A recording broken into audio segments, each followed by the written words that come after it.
Oi pessoal, eu me chamo Marina e eu vim fazer uma revisão do assunto de pré-modernismo com duas questões que dá pra gente fazer e ter um conhecimento bacana sobre alguns tipos de narrativa das obras desse período. Então, o texto dessa questão é de Olga, de Triste Fim de Policarpo Quaresma, romance de Lima Barreto. Para essa questão, realmente precisa ler todo o texto, então vamos lá. O que mais impressionou no passeio foi a miséria geral, a falta de cultivo, a pobreza das casas, o ar triste, abatido da gente pobre. Havendo tanto barro, tanta água, porque as casas não eram de tijolos e não tinham telhas, eram sempre aquele sapê sinistro e aquele sopapo que deixava ver a trama de varas como um esqueleto de doente. Porque ao redor dessas casas não havia culturas, uma horta, um pomar. Não podia ser preguiça ou só indolência. Para o seu gasto, para uso próprio, o homem tem sempre energia para trabalhar relativamente. Seria a terra? Que seria? E todas essas questões desafiavam sua curiosidade, o seu desejo de saber e também sua piedade e simpatia por aqueles párias, maltrapilhos, mal alojados, talvez com fome, sorumbáticos. Em Lima Barreto, a sequência grande de perguntas ao longo do texto configura o... Então, letra A. Discurso direto, em que há a produção da fala da personagem ou do diálogo entre personagens. Bom, a letra A não pode ser porque o discurso direto, ele é necessariamente do próprio personagem. O próprio personagem, ele continua a sua história. Por exemplo, em um gibi, onde o próprio personagem, ele fala a sua fala e ele continua a história desse jeito. Então, esse é um discurso direto. E nesse caso, a gente não vê fala de personagens seguindo o texto. Letra B. Discurso indireto, em que o narrador conta aos leitores o que o personagem disse, não a travessão. Bom, o discurso indireto, ele é aquele que precisa de um narrador para continuar a história. Ou seja, ele precisa ter outra versão, já que como ele vai contar a história de um personagem, quando ele for falar sobre a fala daquele personagem, ele precisa colocar outra versão para designar isso. Então, isso não pode ser um discurso indireto, porque a gente não consegue identificar um narrador, propriamente dito. Letra C. Discurso indireto livre, em que há o pensamento da personagem expresso pelo narrador em meio à narrativa.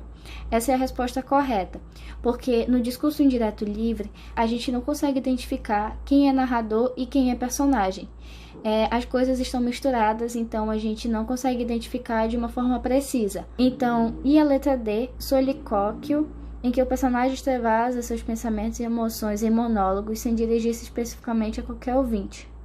Bom, o que dá de entender é que ele se dirige sim a algum ouvinte. A gente não sabe qual, mas ele se dirige sim. E o fluxo da consciência, em que há a transição do complexo processo de pensamento não linear de uma personagem com raciocínio lógico. Tipo, ficou meio esquisita essa parte. Ele enrolou muito para não dizer nada. Então, essa não pode ser a resposta correta. Tá, agora a segunda questão, que é com base no texto abaixo, assinale a alternativa correta. Essa também precisa ler o texto. E ela diz assim: o fato mais importante de sua vida é sem dúvida votar no governo. Vota. Não sabe em quem, mas vota. O sentimento de pátria lhe é desconhecido. Não tem sequer noção do país em que vive. Em matéria de civismo, não soube de ponto. A sua medicina corre parelhos com o civismo. O veículo usual das drogas é sempre a pinga. Meio honesto de render a homenagem a Deus a cachaça. Só ele não fala, não canta, não ri, não ama. Letra A. O texto extraído do romance Lavoura Arcaica, de Raduan Nassar, ironiza o povo brasileiro, cuja indolência e falta de patriotismo envergonha o país. Bom, esse texto aqui, como a gente está estudando pré-modernismo, pelo menos o pré-modernismo, Lavoura Arcaica não é desse contexto, né? O narrador de Lavoura Arcaica, então também não pode ser a letra B. Letra C. Raduan Nassar, na descrição de um dos seus personagens, critica o congressista brasileiro corrupto e drogado. Bom, aqui ele não está fazendo referência a nenhum congressista brasileiro, e sim alguma pessoa regional, né? Ela vive dessas coisas de drogas, pinga, e isso era muito comum em algo regional, como por exemplo os caboclos e tal. Letra D. O fragmento faz parte da crônica ou conto Urupês, em que Monteiro Lobato descreve o Jeca Tatu tecendo críticas violentas ao caboclo brasileiro. Essa é a alternativa correta, já que no texto dá para perceber que é uma crítica, sim, ao povo brasileiro, porque nesse conto, né, ele remete muito a isso, ele faz essa crítica ao povo brasileiro, ao caboclo, que era uma pessoa ignorante, muito preguiçosa e que não procurava e não tinha nenhum tipo de conhecimento e ainda buscava alguma forma de voto, né, não sabia muito bem sobre essas coisas, mas ele votava a si mesmo e isso era uma forma de ele criticar o povo brasileiro.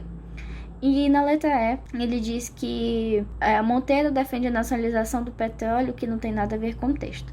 Então, tá aí 2 questões para vocês relembrarem um pouquinho o assunto pré-modernismo. E eu espero que tenha ajudado. Até a próxima!